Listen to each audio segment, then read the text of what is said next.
7 Desember 2011 het Alberton Lewensentrum geglo ons met ons eerste gemeente in die Valdriehoek begin. En ons handjievol mense is om by 30 bymekaar gekry in 'n skoolsaal in Laerskool D.F. Malherbe.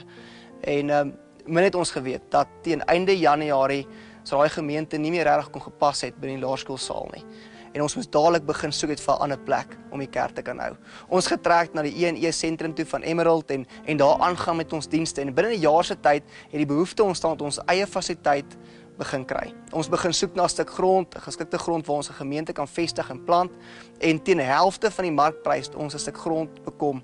En die Here het ons gehelp. Sonder dat ons geld gehad het, die Here ons gehelp om dit moontlik te maak dat ons daai stuk grond kan koop. En kort daarna het ons begin met ons bouprojek. En daar's wonderwerk op wonderwerk op wonderwerk wat plaasgevind het vir ons om ons fasiliteite daar te kan stel van ons eerste fase van ons bouprojek. Daar's nog baie wat moet gebeur, maar ons het nie gedink dat na 3 jaar, as ons so terugkyk oor die storie, dat ons na 3 jaar sal staan, dat die gemeente 1600 lidmate het, dat ons ons eie fasiliteite sal hê, wat om en by 1000 mense kan vat, en dat die wonderwerk storie aangaan. Vir my en my vrou, en ek dink vir Lewensentrum in geheel, as ons na hierdie storie kyk, dan sien ons hoe honderde en honderde mense se lewens verander word as gevolg daarvan dat 'n gemeente gehoorsaam was, Alberton Lewensentrum, om 'n gemeente in die Valdriehoek te gaan begin.